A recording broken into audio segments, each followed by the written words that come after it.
It is huge. Look at this. It's just a monster.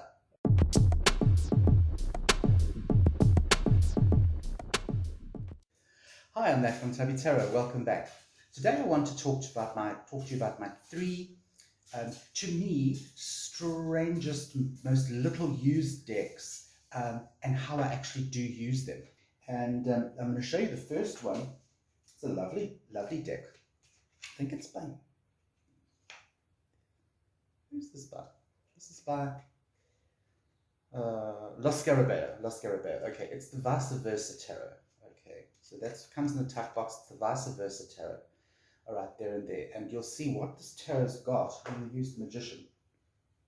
On the one side, it's got the image that we're all used to. It's just borderless with the number at the bottom. Okay, so this is what we are used to. And then on the other side, it's the back of what we're looking at. Well, sort of, kind of. So there's the front. There's the dude holding all this stuff. And then this is what he looks like from the back. Now, a lot of these work really well, but some of them don't, okay? But it's an interesting concept. And what I do with this is this, because I don't read reversals, I find this deck more helpful when it comes to yes and no readings, okay? So what I do with this is I will do a 6-card yes or no, and then anything that is upside down, okay, if there are more upside down reverse cards, then the answer is no. And if there are more front facing cards, the answer would be yes. So that's how I use this Vice Versa deck. I don't use it for actual readings as such. This is purely my yes and no deck, okay? It is beautiful, please don't get me wrong, it's a beautiful, beautiful deck.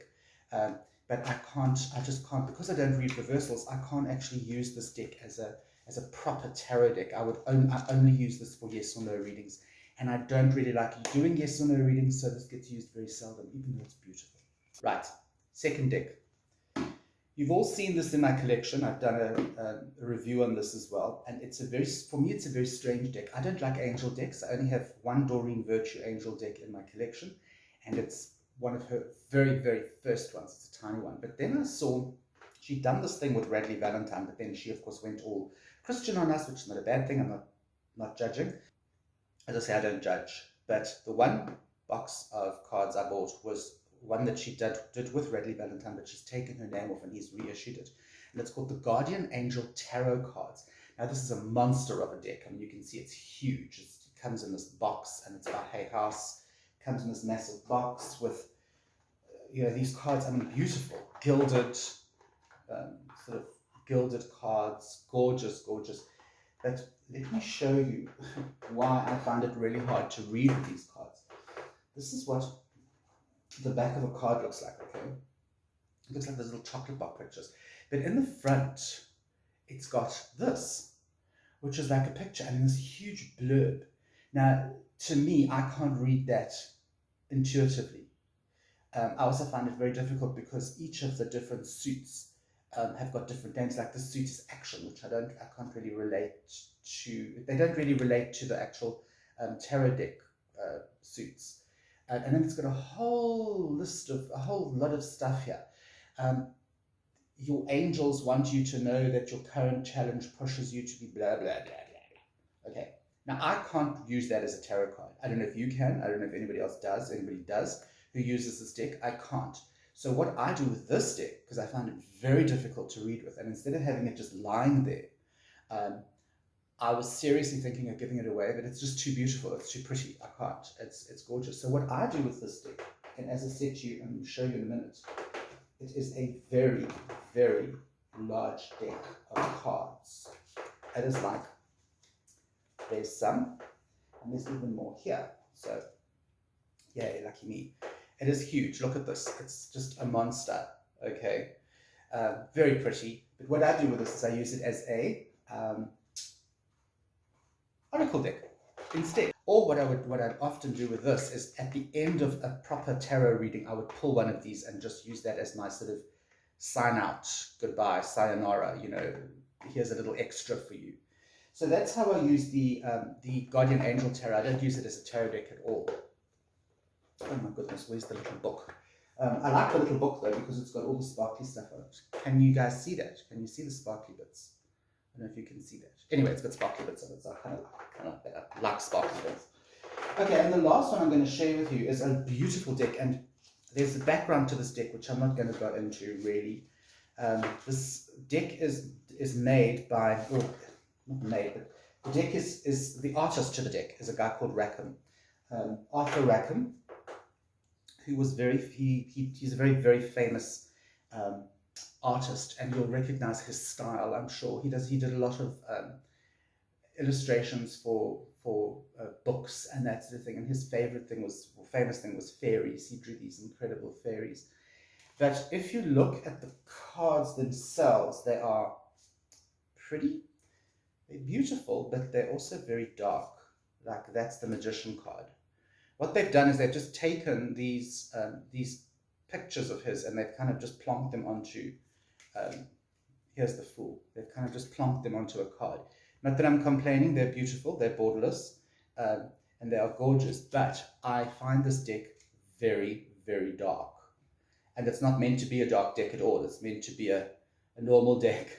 I just find the images really, really dark. Some actually quite disturbing in a way. Like, it's kind of a beautiful nightmare. I now use it as a deck that I can pull out if I need to do some dark deck reading. It's pretty much a go-to for me when it comes to dark decks. Look at the Giant. It's pretty much a go-to for me because it's not the Necronomicon or the one of the darkest Night Sun kind of decks. It's still sort of their strength. It's still soft enough to give you a good feeling, but it's definitely darker. I mean, this is the King of Pentacles. That is strange. That to me is disturbing. I mean, I find it beautiful, but he's pretty disturbing character. So this deck I use, instead of using it as a normal tarot deck, as I would, I use this as my go-to dark deck. Okay. Also, it's a deck that I find really, really beautiful. Just because a deck is dark doesn't mean it has to be an ugly, ferocious thing with tentacles and that sort of thing, or vampires. It can be beautiful, but it can have a slightly off-putting, like gorgeous, but weird. Like not even weird, just very. It just makes me feel creepy, this deck, and that's why I use it as a dark deck. So there are three of my sort of lesser used decks that I kind of still have in my collection, but they're not used the way I'm supposed to use them, or the way that they were meant to be used, created to be used. I use one that's not a dark deck as a dark deck. I use one that says tarot, which I don't use as a tarot deck. And then, of course, I have the other one where I do yes and no readings with, when it's actually supposed to be like upside down readings and that sort of thing.